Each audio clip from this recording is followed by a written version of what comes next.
ચાલો હવે next topic જોઈએ, અસંરક્ષી બળ વડે થયેલું કાર્ય. ધારો કે કોઈ પદાર્થ પર સંરક્ષી બળ Fc એટલે કન્ઝર્વેટિવ ફોર્સ એટલે આપણે લખ્યો Fc અને અસંરક્ષી બળ એટલે નોન કન્ઝર્વેટિવ ફોર્સ Fnc, બરોબર છે. આ બળ લાગતા હોય તો જે પરિણામી બળ થશે એ આ બંનેના સરવાળા જેટલું થશે. તો પરિણામી બળની અસર હેઠળ જો ડેલ્ટા એક્સ જેટલું સ્થાનાંતર થતું હોય તો કાર્ય ઉર્જા પ્રમેય અનુસાર આપણે લખી શકીએ કે Fc વત્તા Fnc ઇન્ટુ ડેલ્ટા એક્સ એટલે કુલ કાર્ય બરાબર ગતિ ઉર્જામાં થતો ફેરફાર એટલે કે ડેલ્ટા કે. તો હવે અહીંયા આપણે લખી શકીએ કે Fc ડેલ્ટા એક્સ વત્તા Fnc ડેલ્ટા એક્સ બરાબર ડેલ્ટા કે. પણ Fc ડેલ્ટા એક્સ એના બરાબર આપણે લખીએ છીએ માઇનસ ડેલ્ટા વી અથવા તો Fc સંરક્ષી બળ માટે minus delta V by delta X એટલે કે સ્થિતિ ઉર્જા સાથેનો તેનો આ સંબંધ છે સંરક્ષી બળ માટેનો.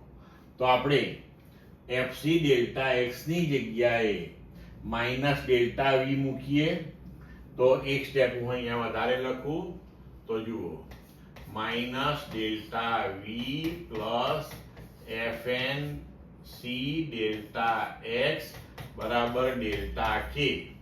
હવે આ ડેલ્ટા વી જે છે એને આપણે આ બાજુએથી કાઢી અને અહીંયા લઈ લઈએ તો પ્લસ ડેલ્ટા વી થઈ જશે.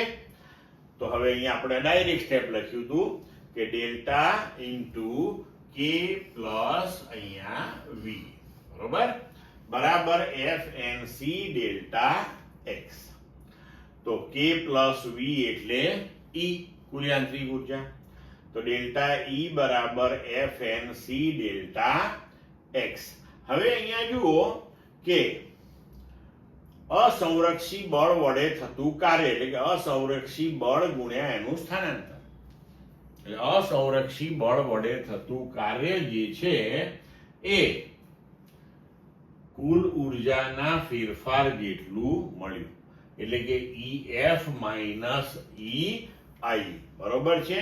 તો જ્યાં Wnc એટલે કે અસંરક્ષી બળની અસર હેઠળ થતું કાર્ય સંપૂર્ણ માર્ગ પર અસંરક્ષી બળ વડે થતું કાર્ય એ કુલ ઉર્જાના તફાવત જેટલું મળે છે. એટલે કે અહીંયા ખાસ ધ્યાન રાખો કે જ્યારે અસંરક્ષી બળ લાગુ પડતું હોય ત્યારે કુલ ઉર્જા અચળ રહેતી નથી, કારણ કે સમીકરણમાં શું આવ્યું, કુલ ઉર્જાનો ફેરફાર આવ્યો. એટલે કુલ યાંત્રિક ઉર્જા એ સંરક્ષી બળોના કિસ્સામાં જ અચળ રહેતી હોય.